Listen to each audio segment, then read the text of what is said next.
Hello, welcome back to my YouTube channel, and this is Jovenal Narcisse. And for today's video, I'm going to feature to you an unboxing video of these two items that I bought for the past weeks. In the early part of July, I saw a post by Brian Sabo, the one who is administering the Indigo Invitational, when he had a vacation in Canada, and he was able to post a picture on Instagram about an item that he ordered and purchased from Canada, and it was a Nike SB mid-rise blazer Sashiko. And I was intrigued by the post because it was the only first time a sneakers made of a canvas with some Sashiko stitching on the said sneakers.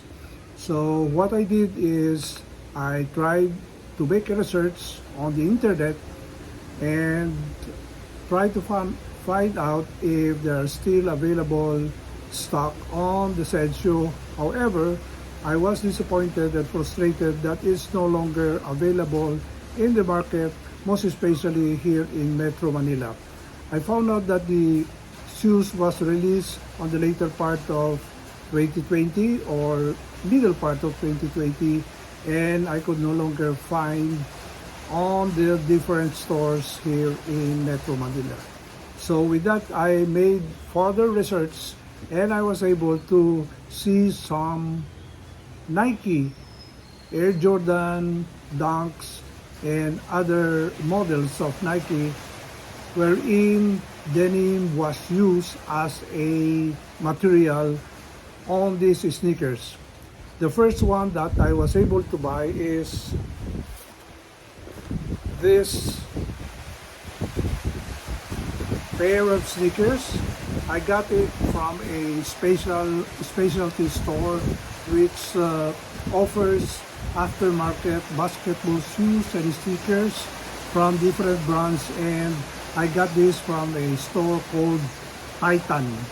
And there are so many branches of Titan stores here in Metro Manila, but I got this particular item from the Bonifacio Global City, which is located in Taguig City. So I'm going to open this item.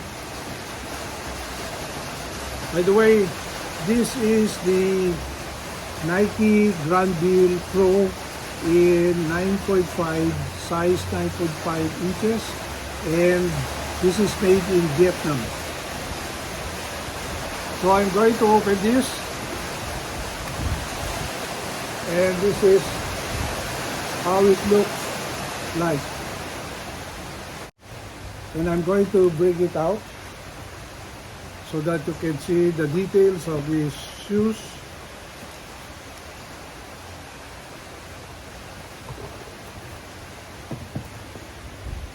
It was my first time to enter the Titan store at SM Mega Mall, and I found this pair of sneakers, but the size that they have is too big for me. So they contacted other stores. They were able to locate size 9.5 at the BGC or Bonifacio Global City or Center in Taguig City. And I went there and I was able to buy this pair of shoes. To describe these shoes, you have the outer part of your denim jeans. This is the dark blue one, and then the inside portion is the inner part of your denim jeans.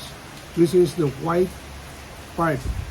And at the heel section, you have number 23, the shirt number of Michael Jordan, and you have a special Selvedge edge.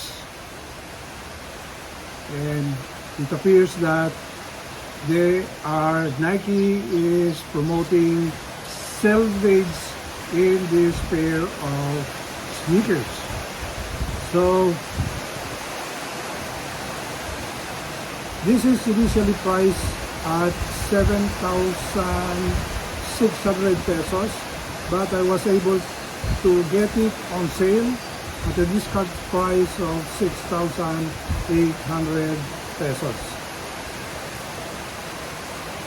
The sole looks like this, very nice. This is the shoes that is appropriate for my Selvedge denim jeans.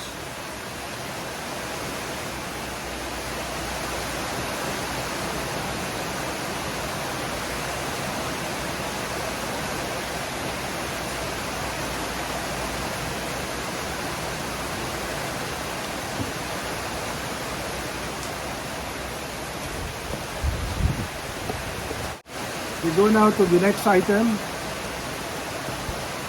This is the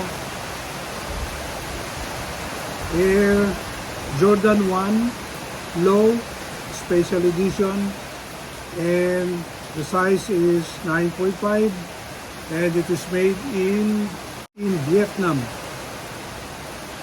And we're going to open it.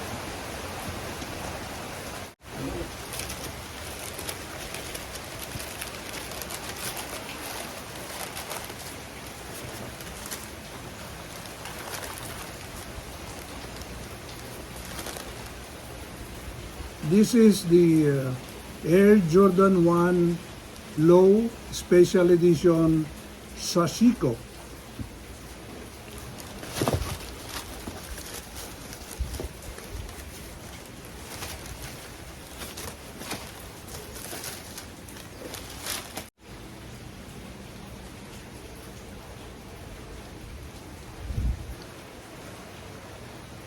It has Sashiko denim threads all over. You have these threads around, and the back portion is made also of Sashiko denim. Even the canvas is white denim.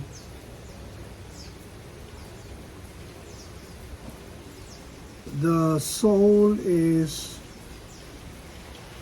looks like a vintage yellow. It's not pure white, and it has some sort of vintage appeal or appearance on these sneakers.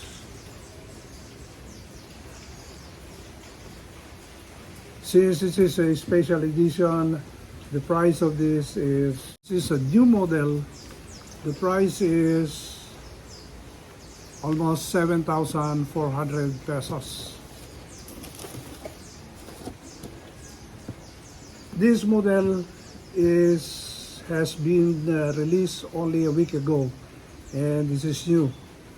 And I'm sure that only denim aficionados are the only ones who are interested to buy this kind of model or shoes, as this is very, very, very new.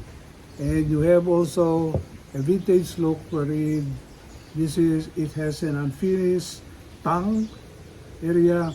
It has the denim Jordan logo. You have threads all around, runaway threads, and the sole is pure black with a touch, as I said, with a touch of vintage look on the outer sole. It is not a defect, but it's part of the appeal of being a vintage look on this pair of sneakers. So I had these two special sneakers. This is very nice pair for my Selvedge Denim.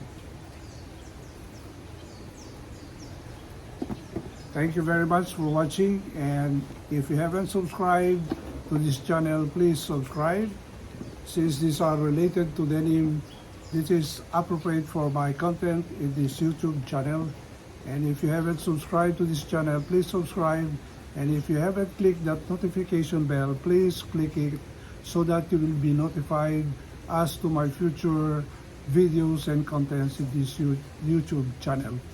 And if you have any comments on this pair of sneakers that I presented and unboxed, please say so in the comment section, and I will answer your concerns about these pairs of sneakers. With that, thank you very much for watching this video and have a good day. Bye.